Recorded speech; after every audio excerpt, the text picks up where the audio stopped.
Assalamualaikum warahmatullahi wabarakatuh. Nama saya Laurencia Elizabeth Tamues. Saya ingin menceritakan kronologis mengenai kejadian unjuk rasa yang terjadi di Amerika Serikat dan sejumlah daerah lainnya di belahan negara lain karena aksi protes karena kematian George Floyd.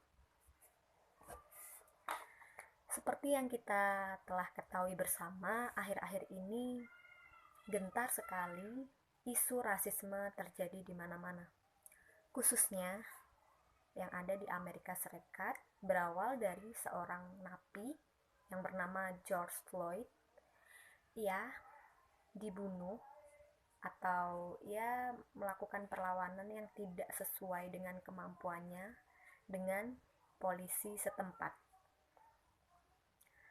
Floyd meninggal tidak lama setelah ditahan polisi Minneapolis, Minnesota, Amerika Serikat. Polisi menangkapnya dengan tuduhan membeli rokok di toko kelontong memakai uang palsu pada 25 Mei 2020. Kemudian videonya viral di jagat maya. Banyak sekali yang memprotes dan banyak sekali yang tidak setuju dengan perlakuan dari polisi terhadap George Floyd tersebut karena mengundang berbagai asumsi negatif seperti kekerasan, kemudian rasisme yang terjadi antara kulit putih dan warga kulit hitam di Amerika Serikat.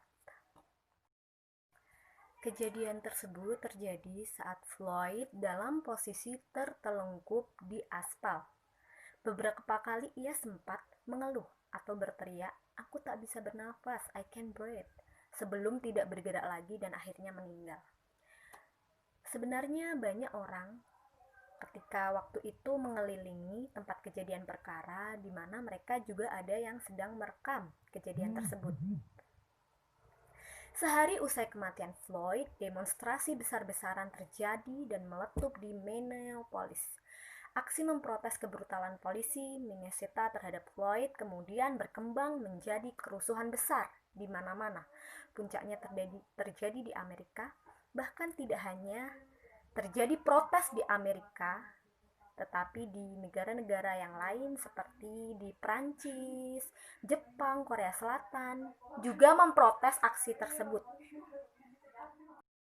Slogan yang paling menonjol yang khas dari demonstrasi tersebut yaitu Black Lives Matter. Artinya orang kulit hitam itu pantas untuk hidup yang juga lebih baik lagi. Dukungan untuk aksi protes ini terjadi di mana-mana, bahkan artis, selebritis, selebgram terkenal sekalipun juga turun aksi dalam mendukung aksi Black Lives Matter ini, guna menyelaraskan saling menghargai, toleransi, dan rasisme tidak kembali terjadi di negara-negara yang memiliki tingkat rasisme tinggi. Bahkan di Indonesia juga kita harus mengingat, jangan jauh-jauh ke Amerika, kita juga memiliki saudara yang berada di Papua yang sepertinya nasibnya 11-12, tidak jauh-jauh beda dari kaum kulit hitam yang ada di Amerika atau Negro atau Afrika. Karena di Indonesia pun juga kita memiliki suku yang harus kita lindungin dari rasisme, karena sampai saat ini mereka masih merasakan rasisme terjadi di mana-mana. Dan kemudian pemakaman George Floyd, banyak sekali apresiasi atau ribuan pelayat hadir walaupun tengah berada di wabah corona. Sampai 3 minggu usai kematian Floyd, demonstrasi besar-besaran masih terjadi di Amerika. Unjuk rasa bahkan penjarahan terjadi di toko-toko di pusat perbelanjaan di kota Amerika.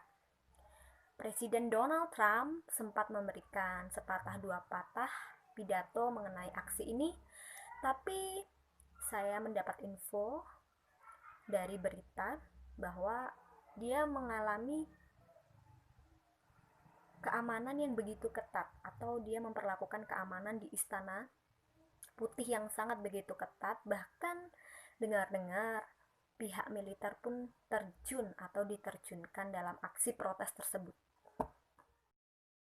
Sebenarnya siapa sih George Floyd tersebut? Siapa sih dia? Dia adalah salah satu warga kulit hitam yang merupakan napi, atau mungkin dia memiliki dosa di masa lalu, tetapi setiap orang pasti pernah mengalami kesalahan dan pernah selalu juga bertobat. Dan ketika mengingat-ingat Floyd, kata keluarga besarnya, dia dikenal sebagai pribadi yang menyenangkan, tumbuh dewasa, yang baik, sempat memperkuat tim basket South Florida State College di Avon Park. Floyd pernah pula berupaya meniti karir sebagai musisi rap pada era 90-an. Dia memang tercatat 2 kali masuk penjara pada dekade awal 2000. Pertama karena kasus pembelian narkoba, kemudian karena kasus perampokan dan bersenjata. Di luar dari kesalahan dia di masa lalu, tentu kita harus tetap menjaga toleransi dan menghilangkan paham rasisme dimanapun kita berada, agar kerukunan tetap terjaga. Jika kita menoleh ke masa lalu, memang di Amerika tingkat rasisme sangat tinggi, bahkan yang tengah mengalami hal tersebut. Jika kita kembali menengok ke belakang mengenai sejarah Amerika Serikat yang kental dengan rasisme, terutama bagi mereka kulit hitam yang selalu diperbudak. Mereka dianggap pembantu, mereka dianggap budak yang harus diperkerjakan. Bahkan fasilitas umum tidak disetarakan bagi warga kulit putih dan kulit hitam, sehingga mereka merasakan ketidakadilan. Tetapi seiring berjalannya waktu, paham tersebut kembali terkuras atau sudah tidak terpakai lagi. Walaupun akhir-akhir ini rasisme kembali terus menyeluruh di Amerika. Tetapi jika kita ingat kembali, Presiden Amerika Barack Obama pun juga berkulit hitam. Jadi tidak ada masalah bagi siapapun untuk menjadi apapun. Siapapun bisa untuk menjadi apapun, seorang yang kulit hitam sekalipun. Tetap menjaga toleransi, hilangkan rasisme dimanapun kita berada.